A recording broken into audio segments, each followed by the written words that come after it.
Virginia Goodbread. This is my final for my Early Childhood Care and Education 11-12 class for the spring 2022 semester. This is the Curriculum and Assessments final. Throughout this presentation, my intention is to emphasize the different developmental domains for each children between the ages 2 and 4, while also providing ideas and growth for children in those same domains. I think children's minds have the most amazing capability of growing in different directions and in different ways while doing just one single activity, which I think I think will be very clear when you see the additional materials and equipment I have chosen to go with each domain. I think children are the most important resource we have in today's world, and I think that they deserve to be as enriched and supported as possible in every step of their life.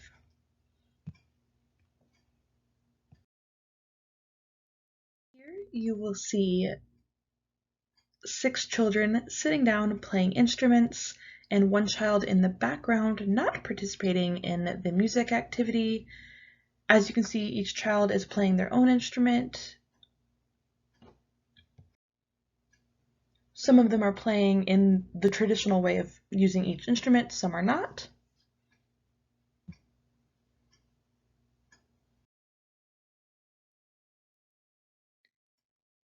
In this image, you can clearly see children meeting these 2 particular standards. Of course, everybody is participating in this classroom activity, dealing with instruments and expressing creativity through music. And some children are even using those instruments the way people traditionally play them, as you can see with the young man in the yellow shirt using the red guitar.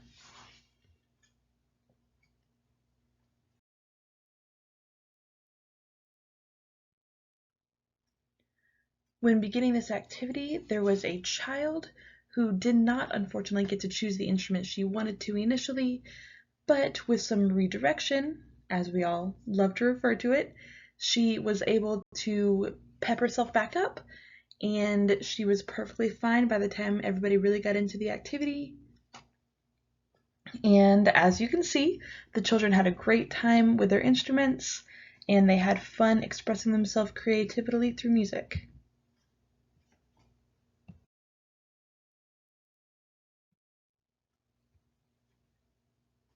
Participating in music activities is a form of cognitive development, and these stacking cups can also be used for cognitive development because it just encourages the child's brain to expand the way it thinks.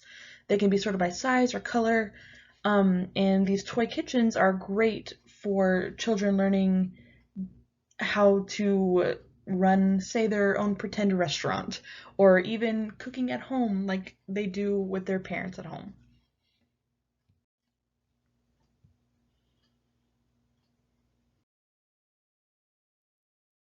Here you will see a child participating in some fine motor development. Play-Doh is great for fine motor development because it exercises their small muscles, which is fine motor as opposed to gross motor. And you can even see her using more than just the Play-Doh to exercise these muscles because she's using the scissors in the picture and she used the rolling pin before this.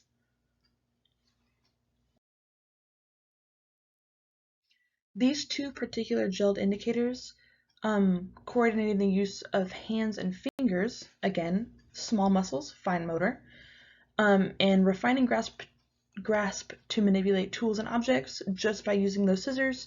She is meeting this PDM 6.3A indicator.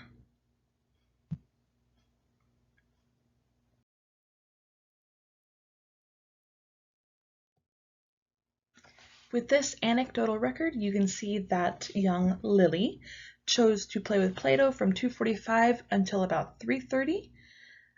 She was located in the Arts Center, and when she initially was going to play, she needed help opening the containers for Play-Doh, And then to flatten the Play-Doh out, because she was making something, she used the rolling pin, and she said, I roll the Play-Doh like mommy making bread. Lily chose to pick up the scissors and recalled from previous lessons and talks saying, I do not run with scissors. She lifted the Play-Doh with her left hand and controlled the scissors properly with her right hand to cut the piece of Play-Doh she was holding.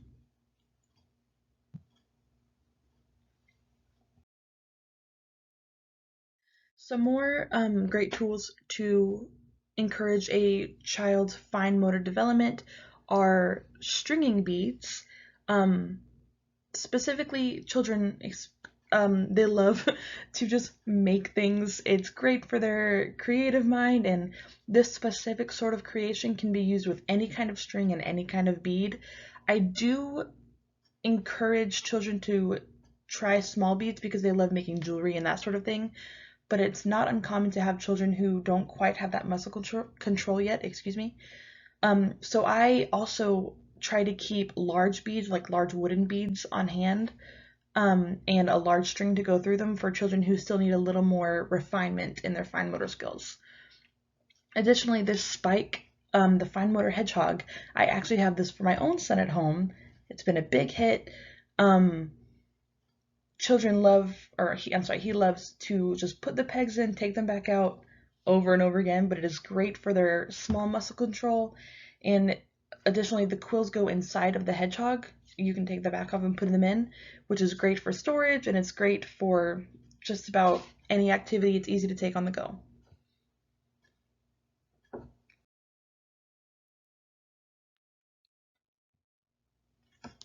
Here you will see children participating in just one of the most fun, tried and true activities.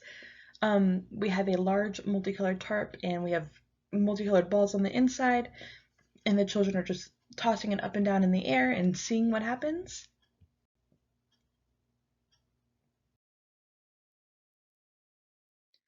Um, you will see these two gelled indicators meant. Clearly, all the children are spaced out, not evenly, but they all have their own area that they are standing in. They're not all running into one another, so they're demonstrating awareness of his or of their own body in relation to others. And you will even see a young girl on the right side of the picture. And she is actually only on one foot, which is another gelled indicator right here, demonstrates coordination and balance.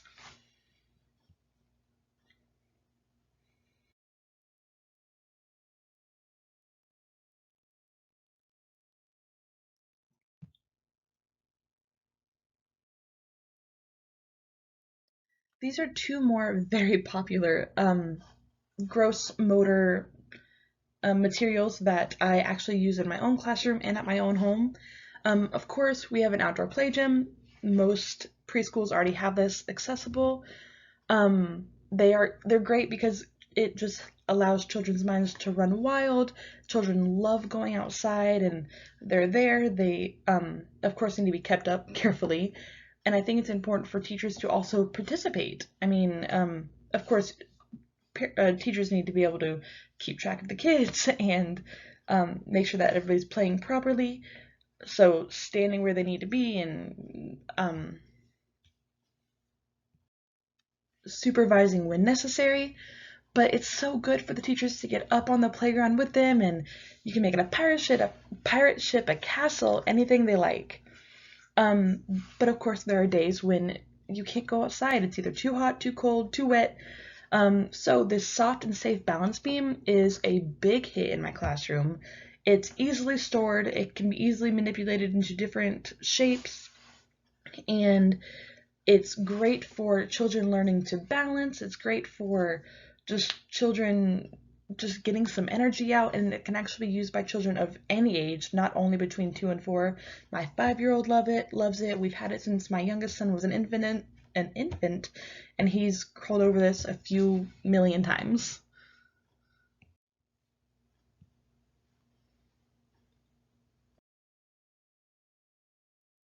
Here you will see my own son, Benji. He was sitting at the table. I'm sorry, he was sitting at the at our art center table, and he just wanted to start coloring. And this was before he knew any of his letters, and he just went ham. He was so excited to be an artist and to be creating his own things.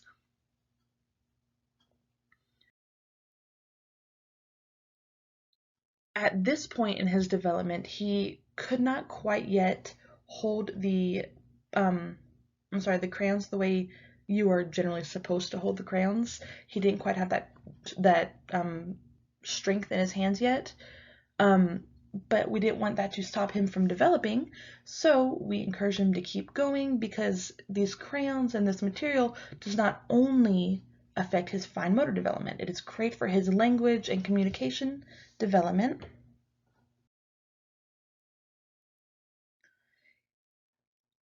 He was participating in this for a little over 20 minutes, just shy of half an hour. He asked for crowns instead of crayons to color with. He asked for my help to draw himself because that's what he was really into. He wanted to see himself on paper. He then scribbled on the paper saying he was drawing himself. I did try to help him kind of adjust his fingers to where he was holding the crayons in a pincer grasp, like a pencil, like you and I do. But he couldn't quite get there. He would just grab it with a fist again. When I drew a star on the paper, Benji pointed to it and said, "That's a star."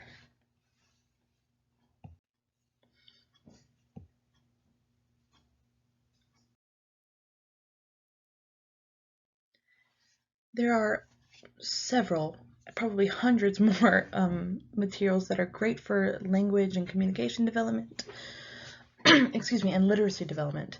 Of course, one of the most common tried and true ones are books. They can send you anywhere in the world you want to go. They can introduce you to any sort of culture, any sort of experience that maybe is just too far out of reach. And they can be incorporated to any season, any theme, if that's how you teach, and it can be part of any center at all. Another great resource that teachers can utilize to enhance a child's language or literacy development are alphabet puzzles. Especially this particular alphabet puzzle, you can see in the little K spot that it also has a lowercase k and a picture of a kite, so the children can relate the phonetic sound of the letter K to the word kite. These are great for teacher-led activities or student-led activities, and it can be used even just in center or free time.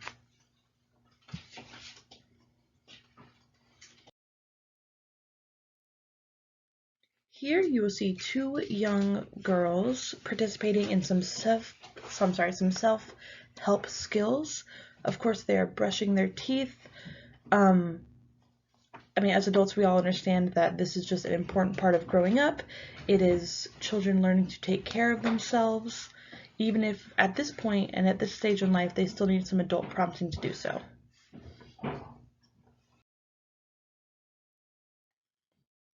In this photo, you will see them meeting these two gelled indicators, especially this PDM 1.3E, attending to personal health needs and self-care needs independently.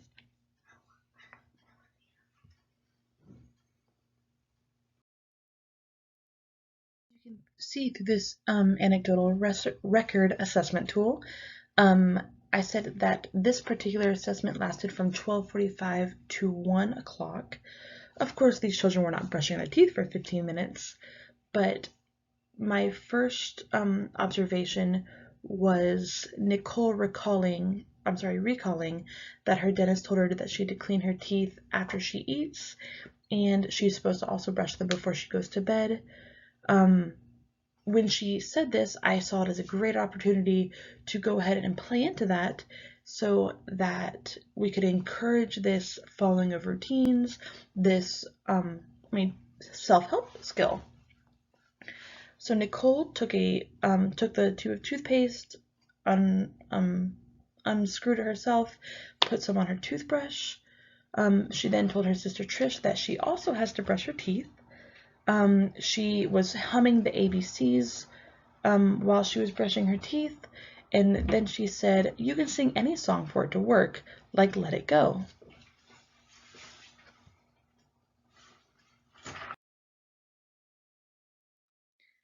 These are two more materials that are great to help a child develop some self-help skills. These toothbrushes, while at first glance are not all that different from what we saw in the original picture, these have larger handles, which are wonderful for children who might not have the same fine motor strength and capabilities as the young girls in the picture. And these little cardboard shoe cutouts are so easy to make in the classroom, and children love being able to decorate them themselves, and even choosing the color of laces they want to use. So this is great as an art activity as well as just practice for teaching children to help to tie their own shoes.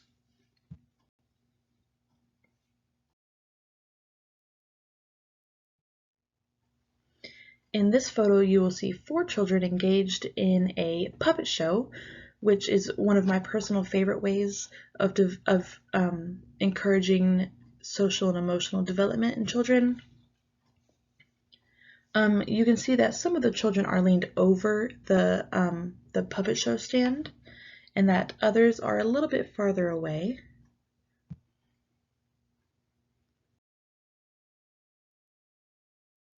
These particular JELD indicators, I chose SED 5.4b, playing cooperatively with a few peers for a sustained period of time, and this SED 5.3e, showing emerging respect for peers' personal space and belongings. And when we get to the assessment tool I used, you'll see why I chose this 5.3e tool indicator. So the young girl Samantha says she wanted to work at a zoo where the animals talk. Of course, just exploring her imagination and just the idea of the social interaction with the children, or the potential social interaction with the children, got me so excited doing this puppet show. In particular, one of the young girl Jenny said, "I need room, I can't fit." So all the children scooted over, which of course brings us back to that SED 5.3e indicator, developing more awareness of people's personal space and their own personal space.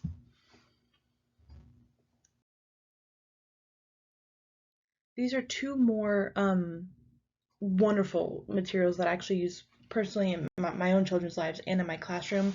These baby dolls are wonderful, wonderful tools to teach children the proper way to handle an infant or any other person really. I think it is just unbelievably important that you always have baby dolls of all sorts of different colors, genders, everything. Of course, you don't want to push gender roles or like gender stereotypes on the children. So I think it's abundantly important that you encourage both young girls and young boys to participate in activities with these baby dolls. Um, Also, a doctor's play set. I have learned with my own children that the fear of doctors is so real in them just because it is fear of the unknown. It is just very intimidating to them. But in both my classroom and in my own children's lives, these little doctor sets it kind of quells that fear because they can participate in medical care. um, and I think it's great for teachers also to be the patient. It gives the children the perspective of being the doctor and helping people, and encourages the idea of community helpers and of safety with trusted people. And it's a good experiment for children to grow emotionally, kind of get over that fear.